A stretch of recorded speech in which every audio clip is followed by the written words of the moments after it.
Bonsoir Madame la Ministre. Bonsoir Déborah. Merci infiniment d'avoir accepté notre invitation. J'ai envie de vous demander aujourd'hui comment vous allez. Déjà vous remercier pour cette invitation. Je vais super bien. Je suis très ravie de partager ce moment avec vous et je sais que nous allons partager beaucoup de choses ensemble. J'en suis persuadée. Madame la Ministre, vous avez un parcours remarquable. Vous faites partie de cette génération de femmes influentes, non seulement en Afrique de l'Ouest, mais aussi en Guinée. Vous incarnez le renouveau. Vous venez de prendre les commandes du ministère du Commerce après avoir marqué la pêche et l'économie maritime. Plusieurs postes ministériels donc pour vous. J'ai envie d'en savoir un peu plus sur votre parcours. C'est des fois difficile de parler de soi, mais il faut savoir que j'ai évolué dans l'entrepreneuriat parce que j'ai créé ma société à 22 ans, qui était une société événementielle avec deux autres amis. Et ensuite, je me suis lancée aussi en politique et j'avais eu la chance d'être porte-parole du cadre de concertation des filles et femmes des partis politiques de Guinée. Et grâce à mon parcours entrepreneurial et politique, j'ai eu la chance et le privilège d'être sélectionnée parmi ces 500 jeunes qui ont bénéficié de la bourse du président Barack Obama. Et cela a renforcé mon leadership et fut un déclic dans ma tête de dire il faut que je fasse partie de cette jeunesse qui vraiment va changer les choses en Afrique. Et depuis mon retour des États-Unis, j'ai enchaîné ONG, j'ai créé une ONG et avec d'autres amis qui ont des parcours aussi inspirants, plus que moi-même, je trouve, qui m'ont aidé à porter ce projet, à attirer d'autres jeunes. Et ensuite, j'ai travaillé aux impôts. Après, aux impôts, j'ai eu la chance d'aller au Conseil national de la transition qui fait office d'Assemblée nationale. Et je fus la première femme rapporteure d'une assemblée qui était un challenge, beaucoup de stéréotypes. Elle pourra pas, c'est la première fois, est-ce qu'elle pourra le faire? Et je l'avais pris comme un défi. Et ce fut une réussite totale, des rapports sortis du commun, parce que j'ai tendu la main à d'autres personnes qui ont fait ce poste et qui m'ont aidé. Et j'ai renchéri, innové. Et cela m'a valu d'être après ministre de la Pêche et de l'Économie maritime. Je montrais tous les jours que j'avais ma place dans ce gouvernement. Quand on voit la Guinée de loin, pour nous qui sommes de l'étranger, on a l'impression que c'est un grand chantier. Et je sais qu'avec des personnes, un gouvernement aussi dynamique et volontaire, tout ceci va se concrétiser. En tout cas, le reste de l'Afrique reste émerveillé et on a hâte de voir ce que la Guinée va nous réserver. Effectivement, c'est vrai que le chantier est vaste et il y a tellement d'enjeux, tellement de secteurs à réglementer, à ajuster, avec un monde qui est aussi qui est en train de bouger. Moi, je pense à beaucoup de secteurs aussi, notamment le transport. Par exemple, pour venir en Guinée, pour voyager jusqu'à Conakry, pour quelqu'un qui vient d'Afrique centrale, il faut prendre 2 avions. Le secteur de l'aviation, la connectivité avec le reste du continent, ça je pense aussi que ce sont des enjeux majeurs qui peuvent certainement impacter le commerce. Mais bon, je ne vous apprends pas, votre secteur, vous le maîtrisez mieux que moi. Alors, je vais parler un petit peu de vous à nouveau. On parle partout du modèle Fatima Camara. On dit la femme qui casse les plafonds de verre, première présidente de la Comafat, premier rapporteur général du CNT, vous l'avez dit, et aujourd'hui à la tête d'un ministère clé. Comment est-ce que vous transformez ces expériences en politique publique? Parce que finalement, on se rend compte que vous êtes une femme de terrain, une femme engagée, mais aujourd'hui vous rentrez en politique. Comment se fait cette transition-là? Alors il faut déjà rappeler que par le passé, j'ai pratiqué le sport. Et dans le sport, c'est l'esprit d'équipe, être très compétitive. Donc je pense que ça a favorisé et ça a contribué vraiment à travailler sur ma personne. Modèle, quand on le dit modèle, je le prends vraiment avec modestie. Pourquoi avec modestie? Bon, si cela aide d'autres jeunes femmes à s'inspirer de mon parcours, je préfère qu'elles sachent que ça n'a pas été facile pour moi. Ça a été des moments durs, des moments de sacrifice et des moments d'objectifs à atteindre. Et pour moi, on ne peut pas évoluer seul. Il faut pouvoir tirer la main des autres. J'ai eu la chance d'avoir des personnes qui ont eu confiance en moi, des amis. À tout moment que je disais, lorsque j'étais petite, je veux diriger un jour, je veux être présidente un jour, ils me disaient, mais tu as tout ce qu'il te faut. Parce que tu as la volonté, tu as un très bon cœur, tu écoutes les gens, tu ne parles pas beaucoup. Et nous pensons que tu as tous les atouts pour pouvoir diriger. Et cette force, je l'ai par rapport à mon entourage, par rapport à mon mari, par rapport à ma maman, par rapport à mes amis, par rapport à mes collègues de travail. Parce qu'à tout moment, je les rappelle, je dis, le poste de ministre, c'est moi qui porte vos idées. Vous êtes les experts. Moi, je mets que les idées sur la table, on en débat et ensemble, on trouve des solutions. Et je pense que plus les gens se sentent impliqués, ils se surpassent. Et je pense que cette réussite, je la dois à toutes ces personnes que j'ai eu à citer, qui se reconnaissent à travers mon ambition, à travers mon parcours, et qui m'ont aidé vraiment à briser ce plafond de verre. C'est un bel équilibre.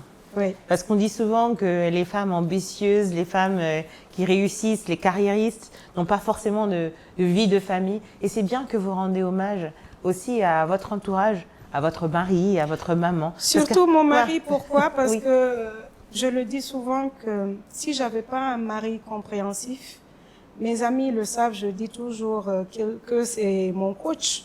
Parce que c'est quelqu'un, je dis, tu as une idée, j'ai ça, qu'est-ce que tu en penses? Il se sent impliqué et il partage. Il me dit, je pense que tu pourrais faire ceci, cela. Mais j'ai imposé aussi une règle chez moi. Lorsque je rentre à la maison, je dis, j'ai enlevé mon manteau de ministre et je suis Madame Kourouma. Donc, lorsque ses amis viennent, je dresse la table, je sers. Et même lorsque mon secrétaire général et mon chef de cabinet, lorsqu'ils viennent, je fais sortir, ils disent, non, madame, attendez, madame. Je dis, non, ici, c'est Madame Kourouma. C'est merveilleux. Madame la ministre, vous évoquez la mission du président Mamadi Doumbouya. Comment cette vision se traduit concrètement dans votre ministère? Déjà, j'aimerais bien dire cette belle rencontre avec ce monsieur que je n'ai pas connu auparavant, mais qui a eu à faire confiance aux compétences et aux performances. Parce que souvent en Afrique, on dit il faut des relations pour réussir, il faut des relations pour atteindre tel niveau, mais moi, je ne l'ai jamais connu. J'étais à la télé, moi aussi, et je l'ai vu comme président de la République. Mais il a eu confiance, on a échangé, et il m'a confié une responsabilité. Donc cette vision du Simandou 2040, je fais partie des personnes qui se sentent plus impliquées. Parce que le commerce représente vraiment le moteur déclencheur de l'économie du Simandou 2040. Et cette vision, le président, c'est vraiment la modernisation, la compétitivité et booster ce secteur.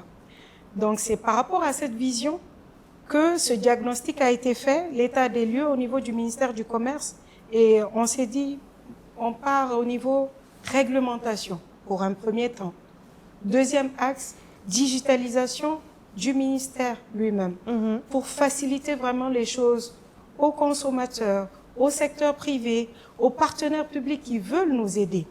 Mais pourquoi pas reconnaître l'activité du commerce à travers une carte de commerçant.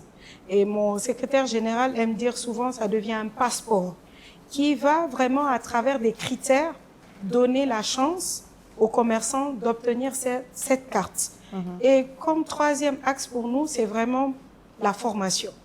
La formation parce que nous avons la digitalisation, Nous avons l'intelligence artificielle qui joue un rôle et qui évolue très vite.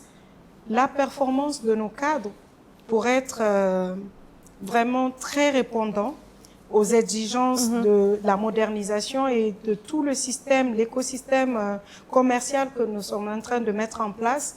Donc, ces 3 axes à court terme, moyen et long terme, pour nous, va nous aider vraiment de montrer qu'il y a du renouveau en Guinée.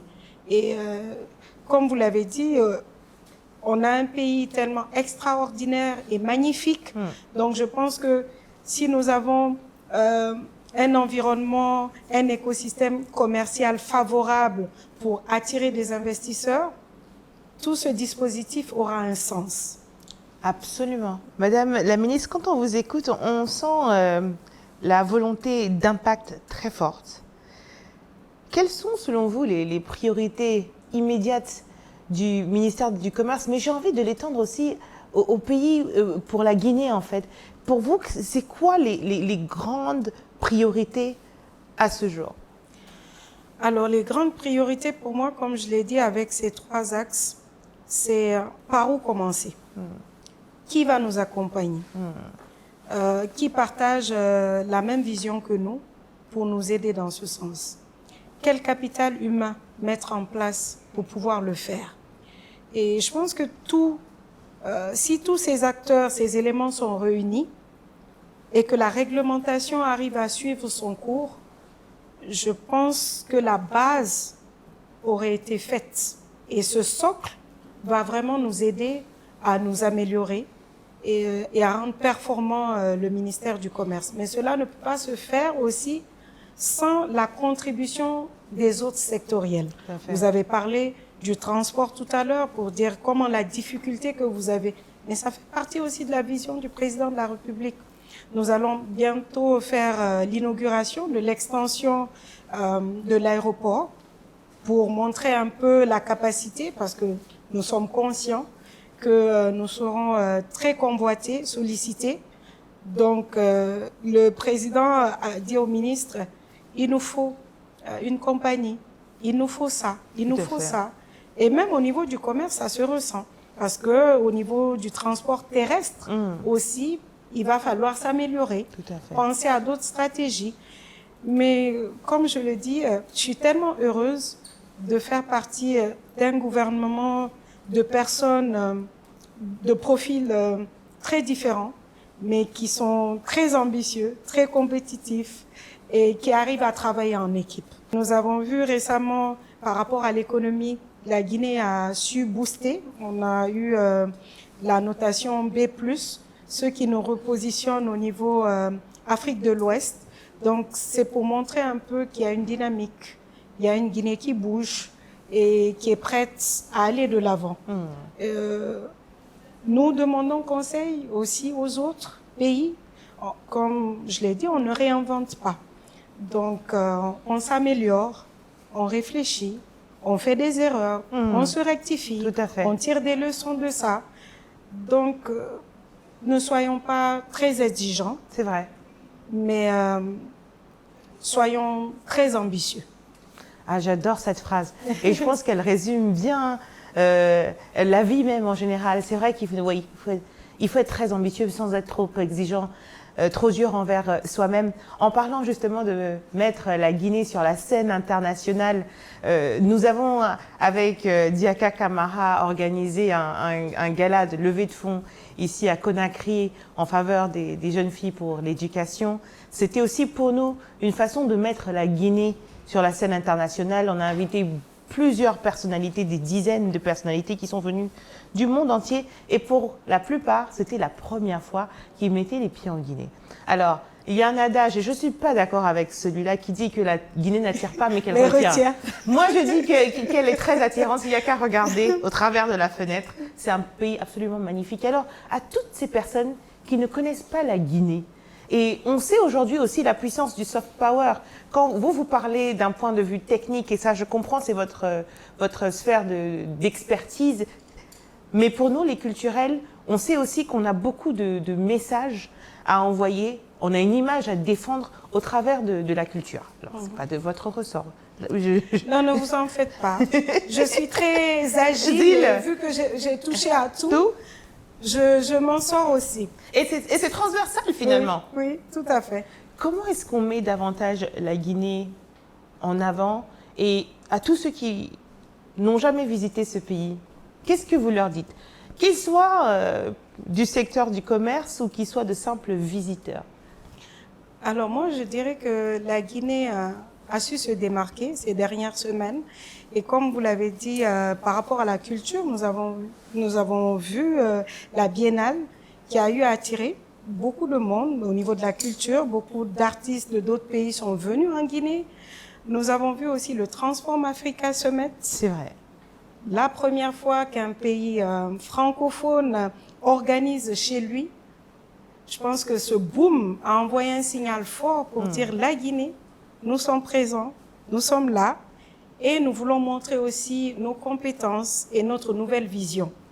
Alors c'est dire à ces personnes avec tous ces exemples d'activités et je rebondis par rapport à Djaka. Pourquoi? Parce que c'est cette dame que j'ai connue à la télé et qui a créé une émission Top 10, je pense, ou Top Guinée. Ensuite, elle a fait le mannequin. Et c'est ce qui m'a impressionnée. La première fois, une télé-réalité. Et lorsque la publicité est sortie, je me rappelle à l'époque, les gens ont dit « Ah, télé-réalité, mais ça c'est pour les Blancs, qu'est-ce qu'elle est en train de faire? En Afrique, ça ne va pas marcher, ceci, cela. » Je dis « Mais écoutez, donnez-lui des conseils au lieu de critiquer. Elle, au moins, elle a osé. Il faut l'encourager. Il faut partager. Et c'est comme ça, on a partagé, on a dit, mais... Et quand elle l'a fait, le premier essai, elle a mis la Guinée en valeur, la destination guinéenne. Parce que les gens ont dit, ah, il y a des plages comme ça, il y a des hôtels comme ça, il y a des femmes magnifiques. Ça montrait l'image de la Guinée que les gens ne connaissent pas. Et une Déborah qui vient pour la deuxième fois en Guinée, on va se dire, mais pourquoi Déborah vient en Guinée? Ça fait 2 fois elle est venue, elle a fait ça. Et maintenant, un autre résultat, un gala de luxe pour la première fois. On n'allait jamais imaginer qu'avec le coût du billet, les gens allaient se permettre de l'acheter. Mais ils l'ont fait parce qu'il y a une cause derrière. C'est clair. Il y a une visibilité qui a été vraiment, un travail qui a été fait derrière pour obtenir ce résultat. Tout à fait. D'autres femmes ont soutenu la cause.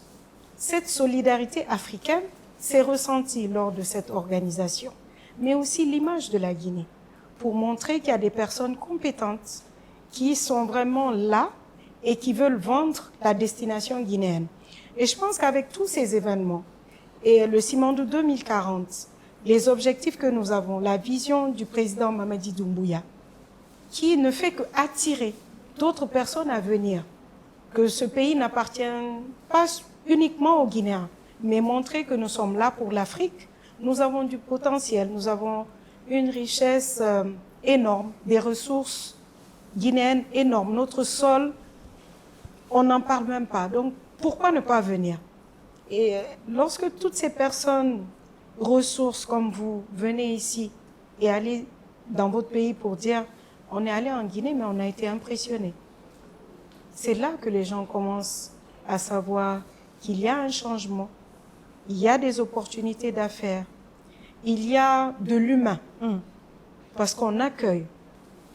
Merci beaucoup. Je lui transmettrai le message. Bon, maintenant, je me sens aussi proche d'elle que vous-même, les Guinéens. Je l'appelle une sœur.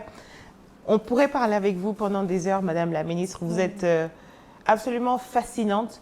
Vous êtes en même temps cette force, cette détermination, mais aussi cette grande douceur, ce grand côté humain et cette simplicité. Et je pense que ça décrit bien, en fait, l'esprit guinéen.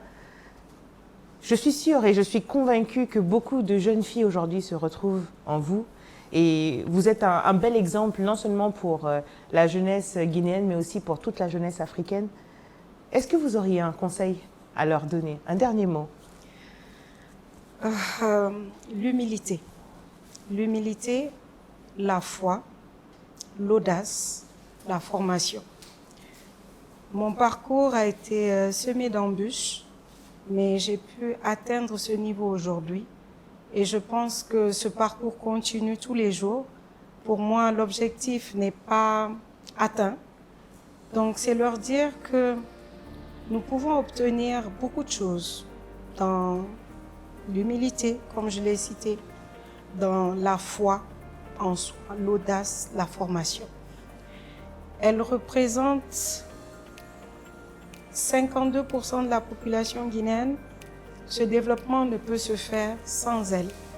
Saisir les opportunités du Simandou 2040 pour ne pas être spectatrice, mais actrice de ce changement dans notre pays. Formez-vous, réfléchissez sur des opportunités d'affaires pour conquérir vraiment tous les marchés du programme Simandou 2040. C'est ce que j'avais à dire et je suis très ravie d'avoir partagé ce plateau avec vous et j'espère vous revoir plus souvent en Guinée. C'est moi qui vous remercie et qui félicite votre grand parcours, votre simplicité et votre grande humilité. Moi, je reviendrai en Guinée, je m'y sens déjà chez moi. Vous transmettez à toute la Guinée, à tout le gouvernement guinéen encore nos remerciements parce qu'on s'est bien senti pendant notre séjour ici et j'espère et j'ai foi qu'on va arriver en tant qu'Africains à créer davantage de synergie. Merci infiniment. Je vous en prie. Tout le plaisir a été pour moi.